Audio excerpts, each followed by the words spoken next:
बिस्मिल्लाहिर्रहमानिर्रहीम। अस्सलाम वालेकुम नाज़रीन, मैं हूँ साकिब बशीर। बात करेंगे कि पीर के रोज़ जो हफ्ते का पहला दिन है, यहाँ बड़े बहुत ही अहम केसेस की समाअत होने जा रही है। इनमें IG इस्लामाबाद के खिलाफ तौहीन अदालत का केस है और ये तौहीन अदालत का केस डॉक्टर शीरी मज़ारी को अदालती ऑर्डर्स के बावजूद जो गिरफ्तार किया गया था उनके घर के बाहर से रात को, ये उसमें IG इस्लामाबाद के खिलाफ तौहीन अदालत का केस जो है उनकी बेटी एडवोकेट ईमान मज़ारी ने कर रखा है। इस पर कल जस्टिस मियां गुल हसन औरंगज़ेब ने समाअत करनी है। इस पे बात करेंगे हम। इसके अलावा बात करेंगे ऑडियो लीक्स जो केस है, इसमें जो जस्टिस बाबर सत्तार हैं उन्होंने भी पीर के रोज़ जो है वो समाअत करनी है और ये भी बड़ी इंपॉर्टेंट समाअत है। इसमें क्या होना है ये आपके सामने रखेंगे। बहुत ही गैर मामूली ये केसेस हैं। इसके अलावा तीसरा जो केस है वो डिप्टी कमिश्नर इस्लामाबाद के खिलाफ जो है वो तौहीन अदालत का मामला है। उन्होंने इंट्रा कोर्ट अपील दायर की है और इस इंट्रा कोर्ट अपील में कल क्या होने जा रहा है इस पर बात करेंगे।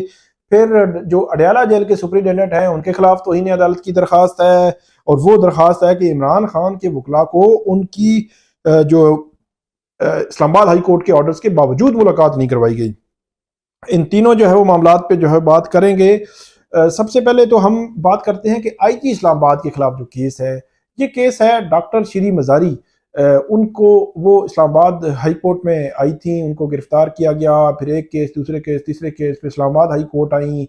वहाँ इस्लामाबाद हाई कोर्ट ने तकरीबन 3 बजे का वक्त था, वहाँ पे ये ऑर्डर किया कि इनको किसी केस में अब फर्दर गिरफ्तार ना किया जाए। कल सुबह 9 बजे इसी इस्लामाबाद हाई कोर्ट में वो पेश होंगी। फिर ये हुआ कि हमने देखा कि वो ऑर्डर्स उनके पास मौजूद थे। इसके अलावा उनके जो वकला थे वो मौजूद थे उनके घर में। तो रात के तकरीबन 11-12 बजे जो डॉक्टर शीरी मज़ारी हैं उनको गिरफ्तार करने के लिए इस्लामाबाद पुलिस पहुंची। शायद पंजाब पुलिस उसको गिरफ्तार करना चाह रही थी, लेकिन किसी भी सूबे में या अगर इस्लामाबाद से कोई भी पुलिस गिरफ्तार करना चाहती है तो इस्लामाबाद पुलिस की इजाज़त और उनके बंदे जो साथ होते हैं मुतलका थाने के, फिर ही गिरफ्तारी की जा सकती है। तो वो गिरफ्तारी के लिए पहुंचे थे। तो वहाँ पे वीडियो भी बाद में सामने आई थी कि जिस वीडियो में डॉक्टर शीरी मज़ारी की जो लीगल टीम है वो उनको बाकायदा पुलिस वालों को जो ऑर्डर्स हैं वो दिखा रहे हैं, अदालती ऑर्डर्स, लेकिन इसके बावजूद गिरफ्तारी की गई थी। उस गिरफ्तारी के बाद कंटेम्प्ट की पिटीशन शुरू हुई। जस्टिस मियां गुल हसन औरंगज़ेब ने कंटेम्प्ट पिटीशन शुरू की।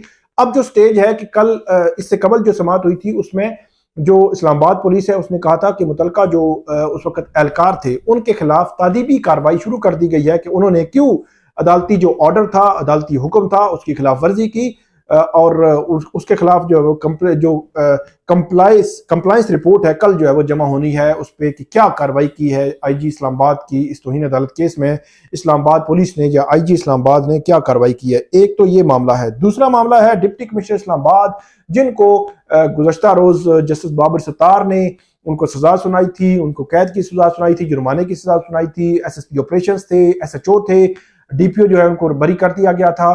तो अब उनकी जानिब से जुमा के रोज ही इंट्रा कोर्ट अपील दायर कर दी गई थी।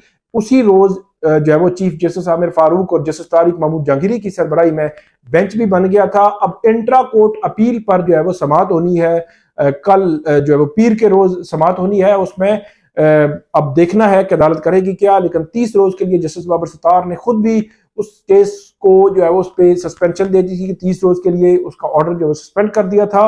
लेकिन अब देखना है कि उसमें होता क्या है, क्योंकि अगर ऑर्डर सस्पेंड हो सिर्फ वो तो ये हो सकता है कि उनकी गिरफ्तारी नहीं होगी, उनको जुर्माना अदा नहीं करना पड़ेगा। लेकिन जजमेंट अगर सस्पेंड ना हुई तो एक आईनी अदालत के जज ने, सिंगल बेंच ने मिसकंडक्ट पर गिल्टी डिक्लेयर किया हुआ है। ये बहुत बड़ा जो है वो मामला है। इसमें क्या deputy commissioner Islamabad, SSP operations और SHO क्या अपने ओहदों पर बरकरार रह सकेंगे, ये वो कानूनी सवाल है जिसका जवाब बहरहाल आना है और उस क्वेश्चन पे बहुत ज्यादा बात भी हो रही है, बहस भी हो रही है।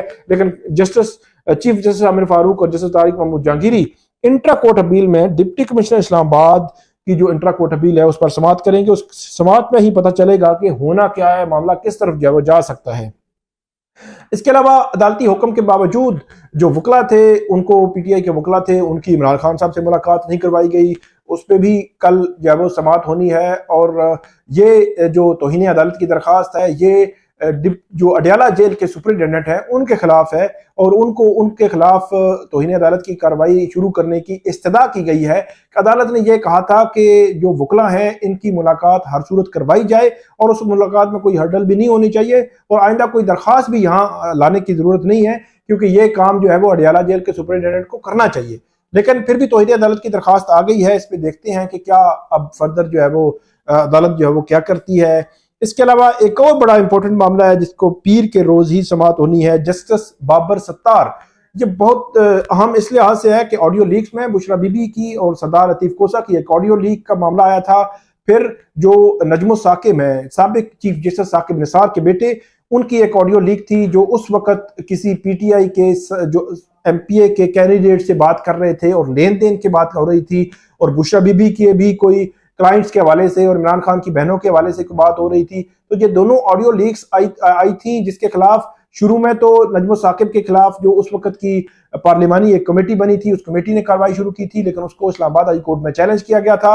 इस्लामाबाद हाई कोर्ट ने उससे मुतल्लिक जो है वो तहकीकात इस लिहाज से जो है वो इस्लामाबाद हाई कोर्ट इसको आगे चला रही है कि ये ऑडियो टेप होती कहाँ पे है। फिर बुशरा बीबी का मामला आ गया, बुशरा बीबी का केस भी इसके साथ क्लब है। तो ये अदालत ने ये देख रही है कि ये ऑडियो कहाँ टेप, कौन टेप करता है, कैसे करता है, किस तरह इस्तेमाल कर सकता है, मिसयूज कर सकता है या नहीं कर सकता। ये वो बड़े अहम सवालात हैं जिन सवालात के जवाब अदालत जो है वो ढूंढने की कोशिश कर रही है। और इसमें जो है वो पाकिस्तान बार काउंसिल, जो PFUJ है, Pakistan federal union of journalist, सहाफ़ियों की तंजीम है, न्यूज़पेपर्स की तंजीम है, इसके अलावा जो है वो जो बार काउंसिल है उनको बुलाया गया है और उनको कहा गया है कि ये इसमें असिस्ट करें। लेकिन इसमें जो इम्पोर्टेंट है वो टेलीकॉम कंपनीज के जितने भी जो नुमाइंदगान हैं उनको ये कहा गया है कि वो एफिडेविट्स दें कि किस कानून की बुनियाद पर क्या आप जो है वो इजाजत देते हैं और कौन ये जो है वो टेप करता है, किस तरह करता है, किस तरह इस्तेमाल करता है, लॉ क्या है, आइन क्या कहता है। ये सारी चीजें जो है उनसे एफिडेविट्स मांगे गए हैं। टेलीकॉम कंपनी से जो PTA है, FIA है और IB, उनसे भी एफिडेविट्स जो है वो मांगे गए थे। और उसमें खासतौर पर पिछली समाअत पे क्योंकि जो IB और FIA के जो DGs थे वो पेश नहीं हुए थे, तो जस्टिस बाबर सत्तार ने ऑर्डर में यह लिखा था कि वो अपने मेडिकल सर्टिफिकेट्स जो है वो अदालत में पेश करेंगे। क्योंकि पिछली समाअत पर यह हुआ था कि जो दोनों पेश नहीं हुए थे, अदालत ने पूछा तो उन्होंने कहा जी बीमार है। उन्होंने कहा दोनों DGs बीमार हैं। अदालत ने कहा था कि मेडिकल सर्टिफिकेट्स पेश करें कि जिससे पता चल सके कि वाकई ही इतनी बीमारी थी कि आप जो है वो अदालत के सामने पेश नहीं हो सकते। तो ये जो है वो दोनों DGs, IB और FIA के DGs जो है वो अपने मेडिकल सर्टिफिकेट्स भी अदालत के सामने रखेंगे ताकि उससे भी अदालत डिटरमिन कर सके। इसके अलावा PTA के जो PTA चेयरमैन है उनको ये कहा गया था कि आपने भी इन पर्सन आना है, जाती हैसियत में आपने आना है। और अदालत जो है वो अदालत ने कहा था कि आपने एफिडेविट भी देना है। इस हवाले से उन्होंने वक्त मांगा था, अब उनका एफिडेविट भी आएगा और दीगर जो इसमें बयान हल्फी है वो भी आएंगे। बयान हल्फी की अहमियत इस लिहाज से ज्यादा होती है कि अदालत के सामने आप बयान हल्फी एफिडेविट दे रहे होते हैं कि मैं जो कह रहा हूं उसका मैं जिम्मेदार हूं। मतलब एक आम कागज पे लिखा कागज नहीं है जो तहरीर है, बल्कि जो कह रहा हूं उसका मैं जिम्मेदार हूं। तो इस लिहाज से ऑडियो लीक्स जो केस है ये बहुत अहमियत जो है वो इख्तियार कर चुका है।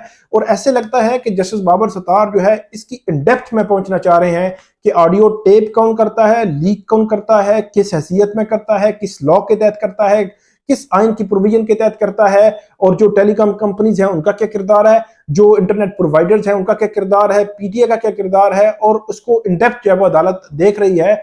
लेकिन अब ये देखना है कि इसको कैसे जो है वो पीर के रोज जस्टिस बाबर सत्तार आगे बढ़ाते हैं। इन तमाम केसेस के हवाले से जो भी अपडेट होगी वो भी हम आपके साथ शेयर करेंगे। आप हमें इस पे फीडबैक जरूर दीजिएगा, कमेंट जरूर कीजिएगा और खासतौर पे यूट्यूब चैनल सब्सक्राइब करें, बेल आइकन का बटन प्रेस करें और सवाल करना बिल्कुल आपने नहीं भूलना। बहुत शुक्रिया।